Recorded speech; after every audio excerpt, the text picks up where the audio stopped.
जय हिंद। आज हम लोग पढ़ेंगे significance importance of principles of management. Principles of management का क्या महत्व है, वो कितने महत्वपूर्ण होते हैं किसी भी मैनेजमेंट के लिए। आइए हम समझते हैं। सबसे पहला है providing managers with useful insight into reality. जो मैनेजर्स होते हैं, जो मैनेजमेंट के अंदर काम करते हैं, उनको जो प्रिंसिपल ऑफ मैनेजमेंट के द्वारा जो डिफरेंट डिफरेंट प्रिंसिपल्स है, उनको उस वास्तविकता से परिचय करवाते हैं कि उनको क्या क्या चीज़ों का यूजफुल इस्तेमाल करना है। क्योंकि उनको बहुत सारी चीज़ें मैनेजमेंट के अंदर होती हैं जो कि यूज़फुल नहीं होती या फिर इनका उपयोग नहीं किया जा सकता है। लेकिन जो प्रिंसिपल ऑफ मैनेजमेंट है, क्योंकि वो कई स्कॉलर्स और रिसर्च के द्वारा डेवलप किया जाता है, तो उस आधार पर वो चीज़ बनी होती है जिसको हम मैनेजमेंट के अंतर्गत इस्तेमाल करते हैं। तो इसीलिए प्रिंसिपल ऑफ मैनेजमेंट बताया गया है कि केवल उन चीज़ों को वास्तविकता से परिचय करवाता है जिनकी मैनेजमेंट के अंदर ज़रूरत होती है। तो इसके अंदर क्या है, आइए अब हम पढ़ते हैं। The principle of management are developed on the basis of experience of various professional people. Management के क्षेत्र में डिफरेंट डिफरेंट रिसर्च स्कॉलर्स रहे हैं, जितने भी बड़े ऑथर रहे हैं मैनेजमेंट के, जितने एक्सपर्ट रहे हैं, वो जो जितने भी प्रोफेशनल लोग हैं, उन्होंने अपने द्वारा जो चीज़ डेवलप की है उसी के आधार पर मैनेजमेंट के अंदर मैनेजर वर्क करता है। जैसे कि F.W. टेलर, जो जिन्होंने साइंटिफिक प्रिंसिपल्स दिए हैं, या फिर हेनरी फ्यूल के द्वारा जो एडमिनिस्ट्रेटिव प्रिंसिपल दिए गए हैं, लूथर ब्यूलिक हो गए, एलिस ल्यून हो गए, मतलब कई सारे मैनेजमेंट के क्षेत्र में जितने भी जिन जिन लोगों ने अपने अपने अनुसार मैनेजमेंट में जो भी प्रोग्रेस किया है, जो भी तरक्की की है, उन्हीं के आधार पर प्रिंसिपल ऑफ मैनेजमेंट वर्क करता है। क्योंकि प्रोफेशनल पीपल हैं, उन्होंने मैनेजमेंट के क्षेत्र पे काम किया है, तो इसीलिए प्रिंसिपल ऑफ मैनेजमेंट प्रोफेशनल लोगों की वजह से आगे चल रहा है, जो कि उनके लिए मैनेजमेंट में मददगार साबित होता है। Management principle act as guideline for manager. सीधा लिखा है गाइडलाइन फॉर मैनेजर्स। जो मैनेजमेंट होते हैं वो एक गाइडलाइंस, मतलब उनको एक दिशा निर्देश तय करते हैं मैनेजर को, जो भी प्रिंसिपल ऑफ मैनेजमेंट। जैसे कि अब उदाहरण के तौर पे कोई भी टूर ट्रेवल वाले होते हैं, तो एक गाइड होता है उनके साथ में, तो वो सबको बताता है कि आपको कहाँ कहाँ घूमना है, कहाँ नहीं घूमना, तो सही दिशा निर्देश उस लोकल जगह की बताता है ताकि उनको दिक्कत ना हो। उसी प्रकार से प्रिंसिपल ऑफ मैनेजमेंट भी मैनेजर के लिए गाइड का काम करता है, जो उनको क्या क्या चीज़ें करनी, क्या क्या नहीं करनी, उस आधार पर तय करता है। Right guidance at the right time reduces the wastage of resources. सही जगह पे सही गाइडेंस जो रिसोर्सेस हो, जिस संसाधन है, उनको दुरुपयोग होने से बचाता है। जो प्रिंसिपल ऑफ मैनेजमेंट वो हमको बताएगा कि किस जगह पे क्या करना चाहिए, क्या नहीं करना चाहिए। इस वजह से जो रिसोर्सेज है उनका हम वेस्टेज नहीं कर सकते हैं, उसको हम कम, उसको कितना बेस्ट तरीके से यूटिलाइज करें ताकि वो कम बर्बाद हो या कम डैमेज हो। And the objective can be achieved in a less expensive way. और जो उसकी कॉस्ट है वो कम आए और वेस्टेज भी कम हो, तो इससे प्रोडक्शन भी अच्छा हो और फर्म को भी प्रॉफिट हो। तो हमको ये दोनों मैनेज करके चलना पड़ता है कि कॉस्ट को भी मैनेज करें और रिसोर्सेज को ज़्यादा वेस्ट ना होने दें। तो ये प्रिंसिपल ऑफ मैनेजमेंट का जो पहला सिग्निफिकेंस था कि वो वास्तविकता को परिचय करवाता है मैनेजर को कि प्रिंसिपल ऑफ मैनेजमेंट कितना यूजफुल होता है उनके लिए, जो कि बहुत ही महत्वपूर्ण टॉपिक है। Providing managers with useful into insights, पहला पॉइंट हो गया। अभी हम दूसरा पॉइंट को आगे समझते हैं।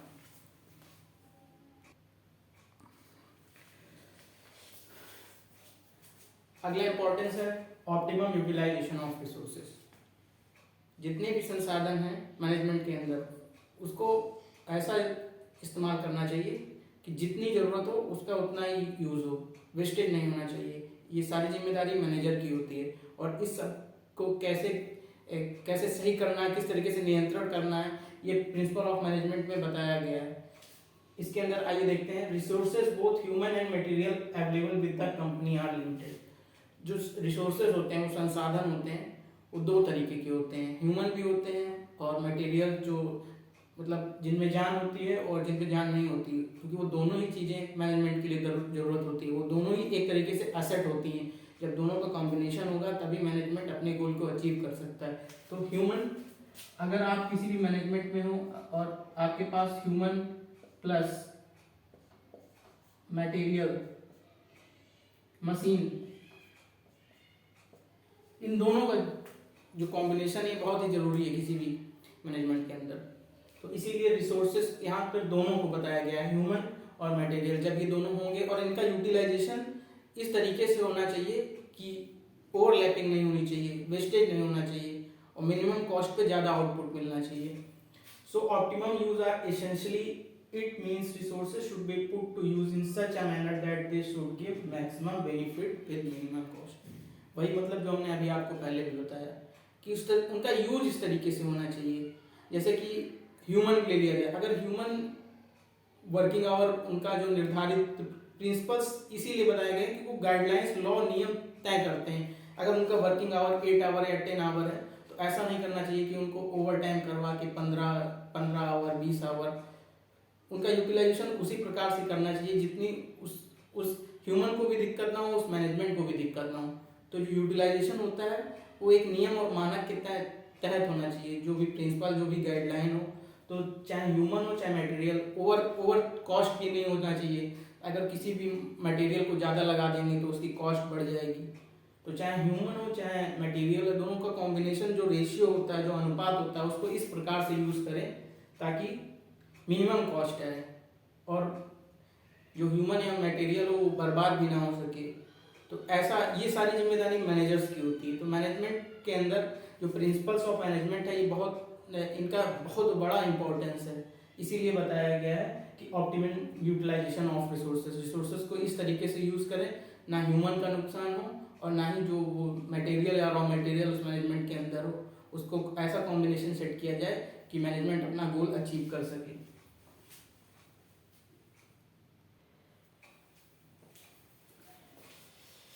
अगला इंपॉर्टेंस है साइंटिफिक डिसीजन। जो मैनेजमेंट प्रिंसिपल्स होते हैं उनके डिसीजन काफ़ी साइंटिफिक होते हैं, क्योंकि वो डेवलप किए जाते हैं डिफरेंट स्कॉलर द्वारा, रिसर्चर द्वारा। क्योंकि ये डिसीजन ऐसे तो है नहीं कि भूख लगी या जोमेटो या स्विगी कर लिया, ऑनलाइन तुरंत ऑर्डर कर लिया। इसके पीछे एक थॉट प्रोसेस होता है कि किस आधार पर ये चीज़ें तय की जाती हैं। तो ये जो डिसीजन होते हैं वो काफ़ी साइंटिफिक होते हैं, जो कि प्रिंसिपल ऑफ मैनेजमेंट हमको बताता है कि ये इन जनरल डिसीजन नहीं लेने चाहिए, इनको साइंटिफिक वे में, इसको एक्सपर्ट द्वारा इसको प्रैक्टिकल करके इसको समझ के डिसीजन लेने चाहिए। इट मीन्स बैलेंस डिसीजन, मतलब जो डिसीजन होना चाहिए वो बैलेंस होना चाहिए, किसी एक तरफ ना ज़्यादा होना चाहिए, किसी एक थॉट प्रोसेस पे ज़्यादा नहीं होना चाहिए, या फिर किसी एक को एकदम डिमीन भी नहीं करना चाहिए। तो जो बैलेंस होता है प्लस माइनस का, ऐसे डिसीजन लेने चाहिए मैनेजमेंट के अंदर। The principle of management provide the necessary training to managers. जो प्रिंसिपल ऑफ मैनेजमेंट होते हैं, ये जो भी मैनेजर्स होते हैं उनको इतनी नेसेसरी ट्रेनिंग दी जाती है, इतनी महत्वपूर्ण ट्रेनिंग दी जाती है, so that they can take scientific decision, जो कि वैज्ञानिक तर्क के आधार पर डिसीजन ले सकें। क्योंकि मैनेजर्स होते हैं उनको सारे प्रॉब्लम को टैकल करना पड़ता है।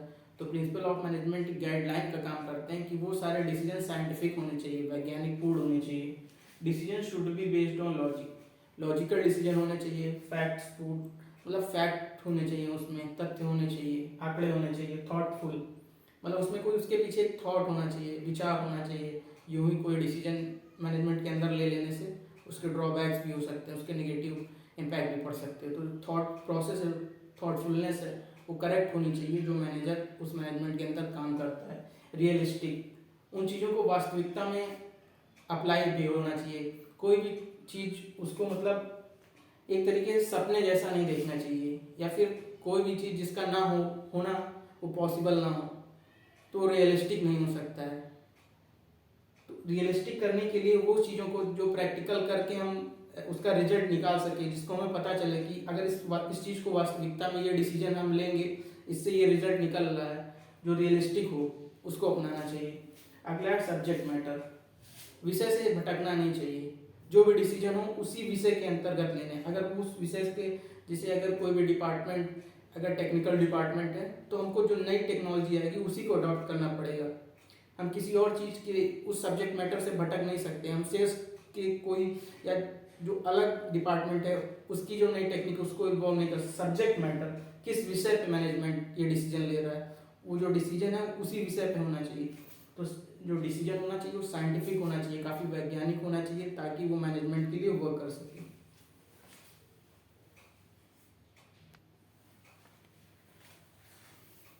नेक्स्ट है मीटिंग चेंजिंग एनवायरनमेंट रिक्वायरमेंट्स।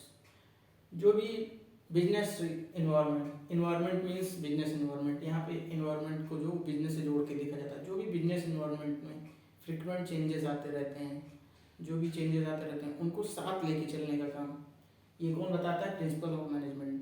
क्योंकि ये बहुत ही ज़रूरी है कि जो भी चेंजेस आ रहे हैं बिजनेस में उनको कितनी जल्दी से हम अडॉप्ट करें ताकि हम अपने आप को स्मूथली आगे बढ़ा सकें। Management principle facilitates the organisation to introduce change in technology in various field. जो मैनेजमेंट प्रिंसिपल्स होते हैं, ये जो जितने भी प्रिंसिपल ऑफ मैनेजमेंट आगे चल के हम पढ़ेंगे, अभी तो फिलहाल एक आउटलाइन बता रहे हैं क्योंकि ऐसे तो हम समझ नहीं सकते हैं कि किस प्रिंसिपल के आधार पर क्या चेंजेस आते हैं। तो जो मैनेजमेंट प्रिंसिपल जितने भी होते हैं वो हमको ये बताते हैं कि जो भी फ्रिक्वेंट चेंजेस आ रहे हैं, जो क्योंकि जो मैनेजमेंट है ये बहुत ही डायनेमिक है। पता नहीं क्या चीज़ें कब बदल जाएं, किस बिजनेस को लेके क्या डिसीजन आ जाए, गवर्नमेंट क्या डिसीजन ले ले, इन्वायरमेंटल फैक्टर कभी कभी पॉपुलेशन, ये सारी चीज़ें डिस्टर्ब करती हैं। तो जो मैनेजमेंट होता है उसको ये पता रहना चाहिए कि जो रिसेंट में जो भी बदलाव आ रहे हैं उसको लेके चले ताकि वो अपने आप को ग्रो कर सके। तो जो भी टेक्नोलॉजी आती है इन द टेक्नोलॉजी के फील्ड में भी, कि जो नई नई टेक्नोलॉजी आ रही है उसको अडाप्ट कर सके, ये ओवरऑल देखा जाता है, चाहे इकोनॉमिकल हो, टेक्निकल हो, सोशल हो, कोई भी चेंजेस होंगे उसको इवॉल्व करने का काम प्रिंसिपल ऑफ मैनेजमेंट के द्वारा बताया जाता है कि इसको कैसे इनटेक करके मैनेजमेंट को आगे ग्रो किया जा सकता है, कैसे एक्सपेंड किया जा सकता है।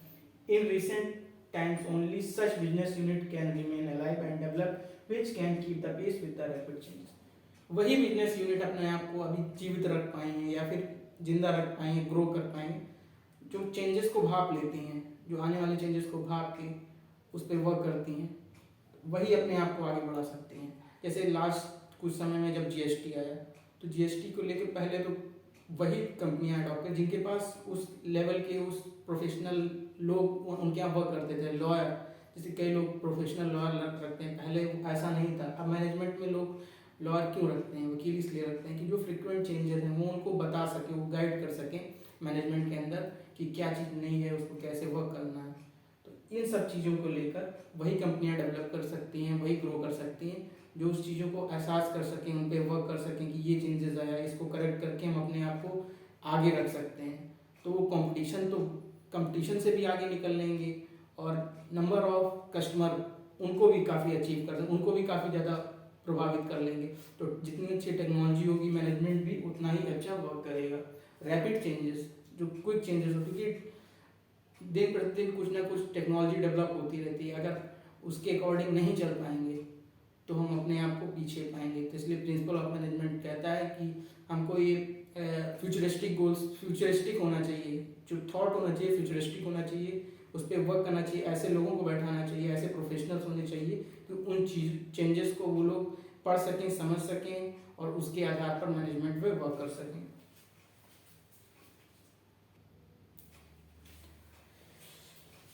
नेक्स्ट इंपॉर्टेंस है फुलफिलिंग सोशल रिस्पॉन्सिबिलिटीज, सामाजिक उत्तरदायित्वों की पूर्ति करना। जो प्रिंसिपल ऑफ मैनेजमेंट है वो हमको बताते हैं कि हमको समाज के प्रति भी कार्य करने चाहिए, उनके उत्तरदायित्व को पूरा करना चाहिए। केवल खुद के लिए ही कमा के आगे नहीं बढ़ना चाहिए, क्योंकि सोसाइटी में जो वर्क करते हैं वो लोग रहते हैं, वो उनके यहाँ भी वर्क करते हैं, समाज में भी रहते हैं, जिनके साथ मैनेजमेंट को भी रहना है, क्योंकि वो लोगों के लिए काम करते हैं, लोगों से काम करते हैं। तो उनके यहाँ करने वाले भी लोग होते हैं, समाज में जो कस्टमर रहते हैं वो भी लोग होते हैं जो कि उन्हीं से जुड़े होते हैं। तो इसलिए मैनेजमेंट का काम होता है वो सोसाइटी के लिए भी कुछ करे। तो ये प्रिंसिपल ऑफ मैनेजमेंट में बताया गया है कि उसको according to principle of management, जो मैनेजमेंट प्रिंसिपल्स हैं उनके आधार पर, उनके लॉ नियम के आधार पर काम करने चाहिए। केवल पैसा कमाना ही उनका मकसद नहीं होना चाहिए। Increase in productivity brings prosperity to the organisation. जैसे जैसे प्रोडक्टिविटी बढ़ती है, फर्म्स पैसा कमाते हैं, तो संपन्नता भी आती है, प्रॉस्पेरिटी भी आती है उस संस्था में, ऑर्गेनाइजेशन में, to its employees and ensure better quality of life for the society. जैसे जैसे संपन्नता आती है वो अपने एम्प्लॉयज़ को भी और अच्छा करते हैं, क्योंकि उनको और ज़्यादा जो भी जिस तरीके से भत्ते देते हैं, टैरिफ डिफरेंट और कई सारी योजनाओं के तहत उनको लाभ पहुंचाते हैं। और सोसाइटी के प्रति भी कभी कोई सोशल कॉज करते हैं, कभी कभी चंदे चैरिटी कर देते हैं। तो ये प्रिंसिपल ऑफ मैनेजमेंट हमें ये बताता है कि हमको केवल मैनेजमेंट के प्रॉफिट और मैक्सिमाइजेशन पे ही नहीं चलना चाहिए, सोशल वेलफेयर के लिए भी काम करना चाहिए। और जो उनके यहाँ वर्क करते हैं उनके लिए भी पूरा, जैसे कि अगर कोई भी एम्प्लॉय उनके यहाँ वर्क कर रहा है तो उसको वही मानक के अनुसार उसको मापा जाए जो और डिफरेंट डिफरेंट कॉम्पिटिटर्स कंपनियां उनको देती हैं। जैसे अगर वेजेस की बात की जाए, जैसे उनके यहाँ काम करने वाले लोग जो फेयर वेज होता है, मान लिया फेयर वेज 100 रुपये है, जो उनके यहाँ काम कर रहे हैं उनको भी वो 100 रुपये ही दे। ऐसा नहीं हो कि डिफरेंट कंपनीज हैं, डिफरेंट मैनेजमेंट हैं, क्योंकि जो प्रिंसिपल और एथिक्स होते हैं वो सबके लिए बराबर होते हैं, तो उनको भी वही सेम मानक के आधार पर उनको देना चाहिए। समाज से हट के जो सोशल डिफरेंट डिफरेंट कंपनीज हैं उनसे हट कर नहीं करना चाहिए कि अपने यहाँ काम कर रहे हैं उनको ज़्यादा दे दे या कम दे दें। जो एक फेयर रेम्यूनरेशन, फेयर वेज होता है उन सबको देना चाहिए। इसी आधार पर प्रिंसिपल ऑफ मैनेजमेंट के अंदर वर्क करता है, क्योंकि बिना प्रिंसिपल ऑफ मैनेजमेंट के मैनेजमेंट स्मूथली चल नहीं पाएगा, बिना नियम और कानून के एथिक्स के वो वर्क नहीं कर पाएगा। तो आज हम लोग ने importance of principal of management पढ़ा, आने वाले समय पे नेक्स्ट टॉपिक कवर करेंगे।